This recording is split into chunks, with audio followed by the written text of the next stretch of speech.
Jai Hind to everyone. In this video, I am going to discuss about topic BASE64, record and seal classes. These topics of subject object-oriented programming with Java, and it is under the unit 3.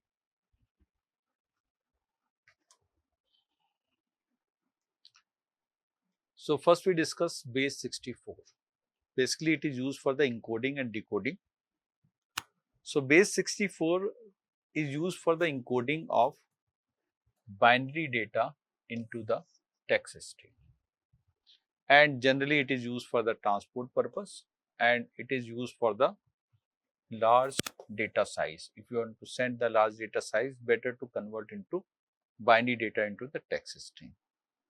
So generally it is used to encode the binary data that needs to be stored or transferred via media that are designed to deal with textual data. So there are some software in which the textual data need to be processed, and input to this software is binary data, then better to convert into binary data to the textual format.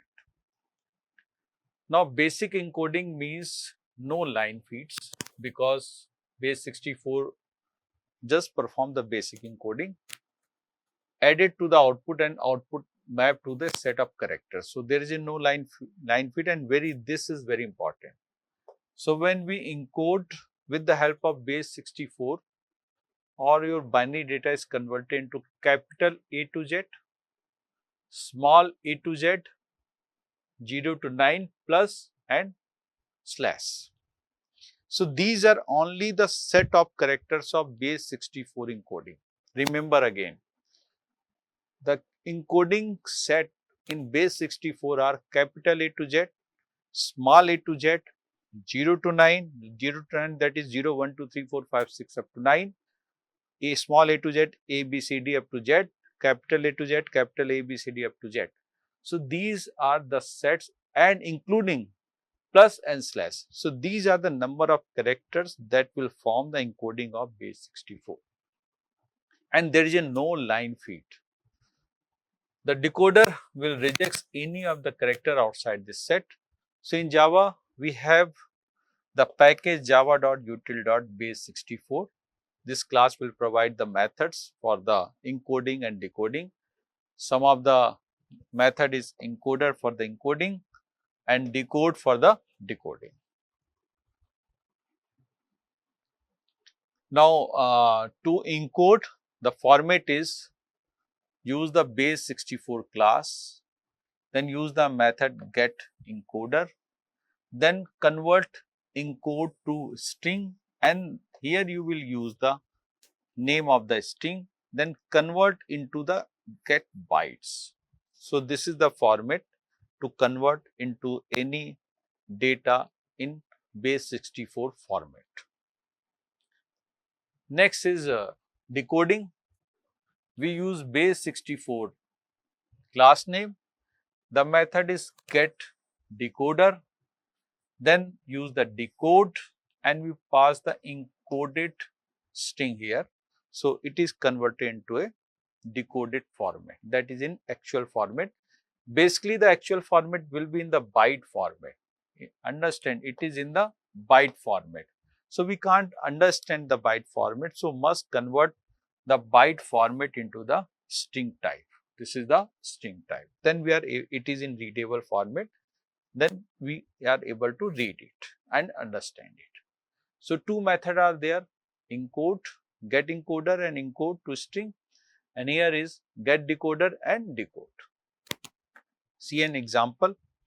In this example, we encode simple string into the basic BASE64 format. It is an example. The class name is encode string. We are using the main method.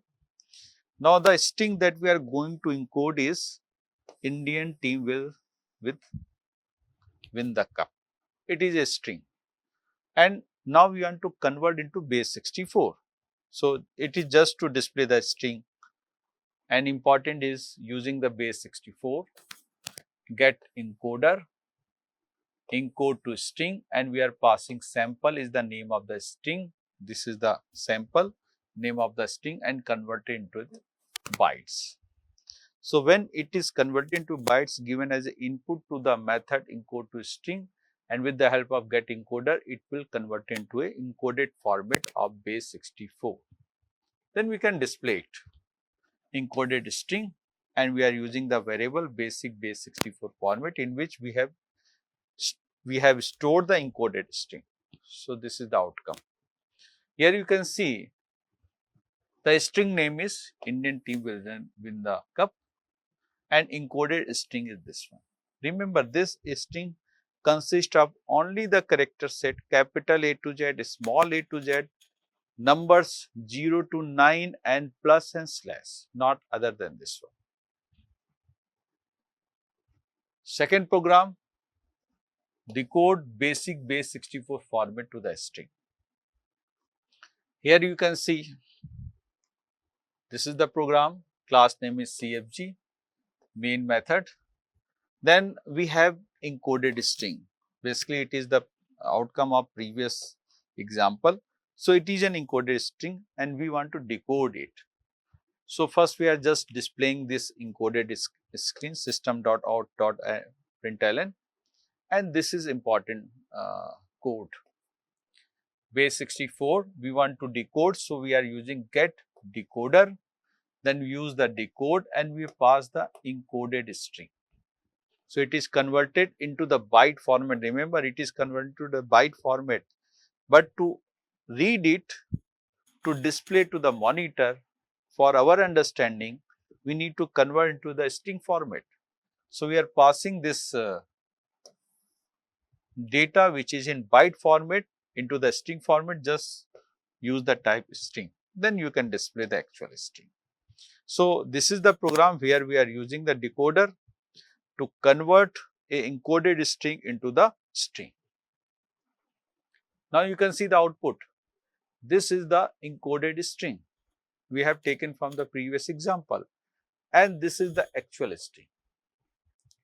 So you can see there are two programs. One is for the encoding purpose, to encode a string in the base64 format. It is the basic format, and this is the outcome. Then we are using the same string to reverse back the same original string. Then we are using decode format, and we are use the decode statements, that is get decoder to convert into the actual string. Actual string basically which is visible to the monitor, we are using the string type. Next topic that I am going to discuss is record. It is a very good feature in the Java. Suppose sometime there is a class in which you have 3 parameters like student ID, name, or you can say class name, and you want to store the data into the class. Then you have to write the full class, write the setter and getter method. To store the data, we are using the setter. To retrieve the data, we are using the getter. So instead of writing the full class for storing the data of a student, it is better to use this record keyword. Record keyword is an excellent feature in the Java, by which no need to write the full class. Just use the record keyword. The class will be constructed automatically. Let's see this feature. So record is a special type of class declaration. Its purpose is to reduce the code.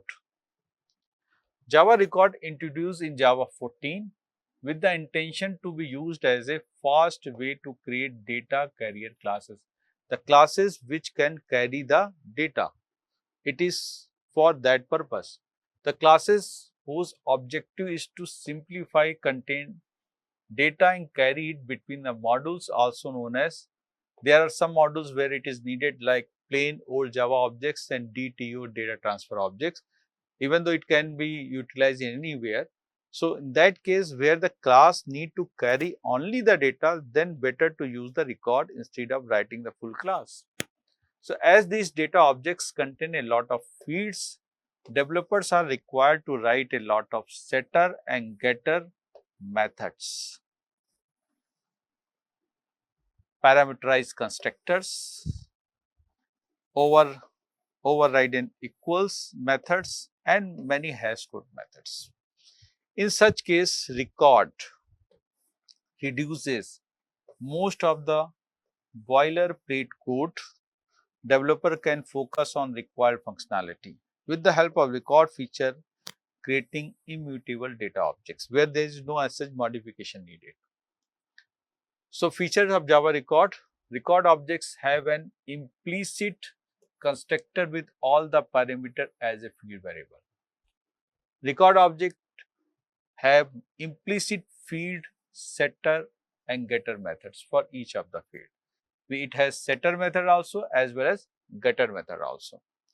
Record objects have an implicit sensible implementation of hash code, no need to override the hash code method, equals, no need to override the equals method, and no need to override the toString method. So, these methods are automatically available for the if you are using the records. With Java 15, native methods cannot be declared in the records. With Java 15, implicit fields of the records are not final and modifications are using reflections. Basically, it is used to carry the data. If you are using the record, try to avoid the modification of the data. In that case, it is very good applicable. Next is, so now we have some example. So, following example, that is student object as a record and printing as a details. The student 3 properties. So, the example that we are going to take, it has 3 fields: ID field, name field and class name. Now, important, we are going to use the record keyword for the student class. So, no need to write the complete student class, just write one line of code as a student record. Just see the example. First, you see the record, just got the record, name of the class, first field, second field and third field. Very simple.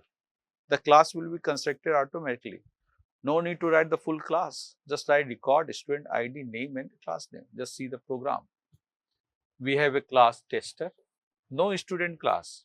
Remember, there is no student class. With the help of only record, student class has been created. Now, we are using this class in our program.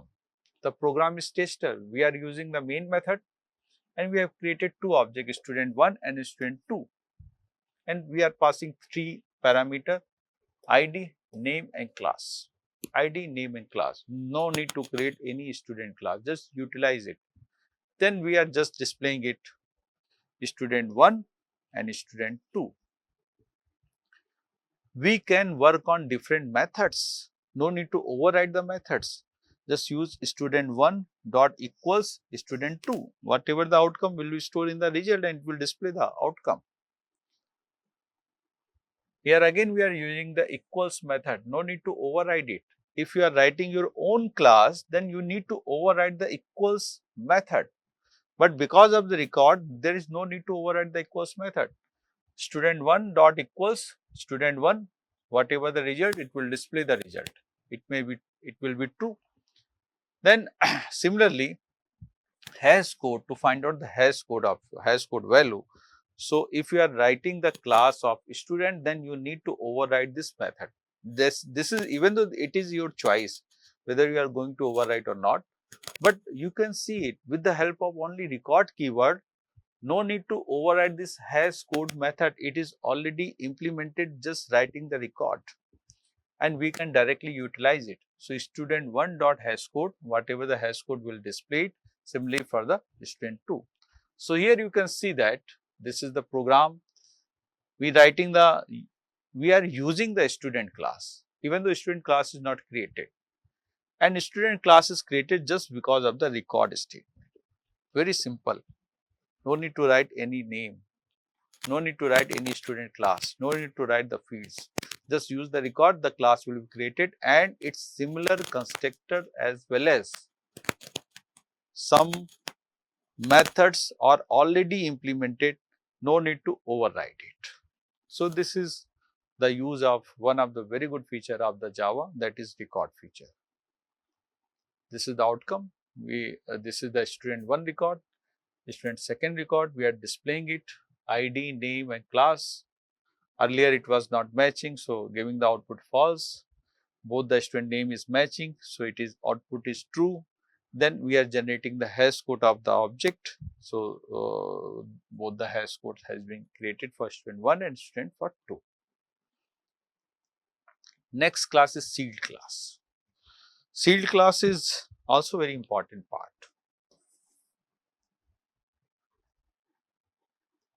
Let's see what is the sealed class. So sealed class is a technique that limits the number of classes that can be inherited to a given class. Suppose you want to stop or you want to limit, you have generated a class and you want some of the classes only able to inherit the class 1. In that case, we can use the sealed classes. So when a class is declared as a sealed, the programmer must specify the list of classes that can inherit it. So we can put a limitation, we can put a restriction which class will inherit the particular class. So this restriction is applicable with the help of sealed keyword. The concept of sealed class is introduced in Java 15.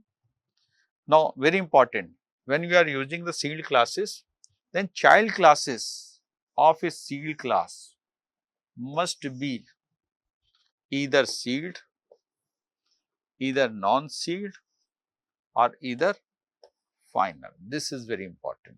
So when we define a class as a sealed class and we permit some of the classes that can inherit the sealed classes, then child classes of sealed class must be of any one type. It can be sealed, it can be non-sealed or it can be final. Let's see an example. So one of the steps, so define a class that you want to make a seal, use the keyword sealed, then use the keyword permits. So two keywords are used when you are working on the sealed classes. See an example. So here you can see human is the class and this class is sealed, and this class permits only 3 classes that can be child class of this human, or you can say Manish, Vartika and Anjali can be the subclass of human. No other classes are allowed to become a subclass of human, cannot inherit the functionality of human. Only Manish, Vartika and Anjali, these 3 classes can inherit the functionality of human because we have written the sealed here. Now in this class we have a method, name is print name. Only one method, print name. Now this human class is defined. Next we are using the class Manish as a subclass of human. We are using the extend. But we have learned child class must be either sealed or non-sealed or final. So we must define this Manish can be one of 3. So here we have defined as an example non-sealed. You have to write it. So here is a print name and it is basically overriding. Print name is same print name, argument is same. So Manish is overriding the print name of the human class. Next is Vartika. So Vartika extends human. Vartika is the subclass of the human. So it can be again either sealed, non-sealed and final. In this case, it is a sealed. So Vartika is a sealed class. It is a subclass of the human and human is also a sealed class, and human class permit Vartika as a become a subclass of the human. So we are using the print name, we are displaying the value. Next one is Anjali. So Anjali is also a class and extend the human. Anjali class was permitted in the human class to become Anjali become a subclass of the human, but Anjali again can be one of the 3 type, seed, non-seed and final. So in this case, as an example, it is a final. So here you can see all 3 classes Manish, Vartika and Anjali are 3 subclasses of human sealed classes, and again they have defined individually as a sealed, non-sealed and final, and then we are using the print name to display it. So, this is the example to show you. Then we have the main class. It is the main method, and we are using H1, H2, H3, and we are creating the object of Anjali, Vartika, Mani. It is possible because human is a super class and Anjali, Vartika is a subclasses. Then we are using H1 dot print name. So, it will display the print name of Anjali. Then print name in second, it will display the print name method of the Vartika. And again we are using the print name because we are storing the object of Anjali, Vartika and Manish. It is a respective object into the human class. It is possible. Then when we call the print name, so it will not call the human class print name, it will call the respective object print name. So here in H1 we have the object of Anjali, so it will call the print name of the Anjali. Similarly, it will call the print name of the Vartika, and similarly, it will call the print name of the Manish. So, this is the outcome. Anjali Sharma, Vartika. So, these are the classes outcome because it is possible because we are human is the super class and it is storing the object of respective classes. So, here we talk about so it is just an explanation for you. Just you can read it. So, human is the parent class of Manish, Vartika and Anjali. It is a sealed class, so other classes cannot be inherited. Manish, Vartika and Anjali are the child classes of the human class, and it is necessary to make them either sealed, non-sealed or final. Child classes of sealed class must be sealed, non-sealed or final. If any class other than Manish, Vartika and Anjali tries to inherit from the human class, it will cause a compiler error. So, a very good explanation is mentioned here. You can read it here and understand what is the importance of the sealed classes. So, up to this level, I discuss about few important topics like I discuss about BASE64, one of the important topic to convert into basic encoder for encoding, base encoding. And then I discuss about the record. It is a very important features. No need to create the class, just use the record, the class will be created automatically. Then I discuss the seal classes, just to restrict, permit some of the classes that can use the inheritance. Thank you very much.